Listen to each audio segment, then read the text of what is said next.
The national government has confirmed dozens of cases of MERS, Middle East Respiratory Syndrome. Hundreds of people are also in isolation. What's being done to keep the island free from the disease? Hee-jung joins me in the studio to answer that question. So, welcome to the studio, Hee-jung. Thank you, Nick. The South Korea reported its first MERS in May, and the first patient was a 68-year-old male who was traveling back to Seoul from Saudi Arabia and the UAE.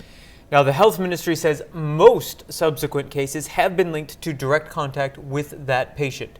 They were either medical personnel involved in his care or patients who were exposed to the man before his diagnosis.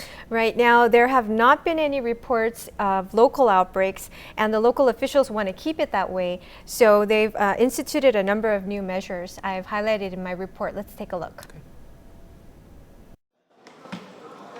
These quarantine workers are checking for people with high body temperatures with much greater attention to detail than ever before.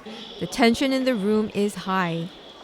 The current number of confirmed MERS cases continues to rise, representing the largest outbreak outside of the Middle East. In addition, more than 1,000 people are in isolation and under observation. As the number of exposed patients grows, the central government has heightened the situational status from alert to serious. Accordingly, the province has set up a task force control center along with the Health and Environment Institute and other related agencies. The aim is to share useful information about the movement of people and to set up an isolation facility in preparation for the worst.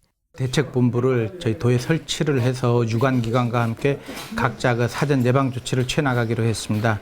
검역소에서는 중국이라든가 이런 외국 우리 공항이나 크루 항만을 통해서 오는 이런 분들에 대한 검역을 강화하고 의료기관에서는 의심 환자 발생 시 보건기관에 대한 신고를 신속히 한다든가. Anyone experiencing a high fever above 37.5 degrees, accompanied by symptoms of coughing and difficulty in breathing, should seek immediate medical attention. Though the root cause of the disease has not yet clearly been identified, most of those exposed have had direct or indirect contact with the Middle East. Therefore, anyone who has recently traveled to the region should be aware. 일단 열이 있으시면서 그다음에 중동 방문력이 있으시면 가까운 보건소나 지정병원을 찾으셔서 면담을 받아보시는 게 좋지 않을까 싶습니다.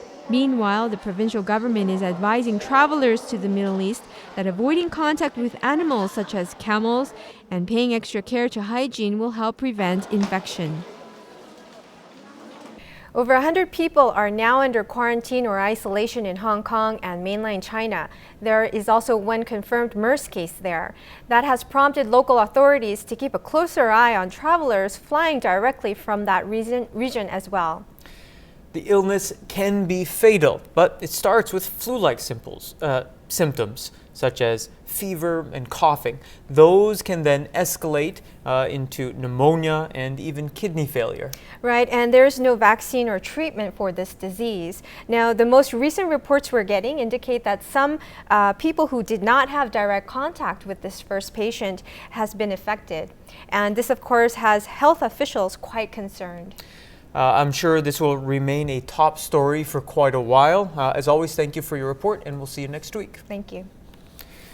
Now, in other news a researcher is trying to make the case that local farmers need more national funding. FTA funds are meant to help local industries adapt to free trade agreements. The government has dedicated tens of billions of won to helping local citrus growers produce higher quality fruit and helping livestock farmers renovate animal pens. In a recent report, the Jeju Development Institute's Han Seung-chul says local farmers are struggling to pay for their portion of the projects that are designed to help them. In some cases, they are required to foot over half the bill. 30% of the cost to modernize livestock facilities come from FTA funding. Only 20% of the money for projects to improve Mandarin taste and quality comes from the funds. In those instances, farmers are saddled with more than 50% of costs. Han argues that national subsidies for fruit growers should be increased from 20 to 30%. He's also calling on authorities to formulate a plan to reduce the debt being shouldered by farming households.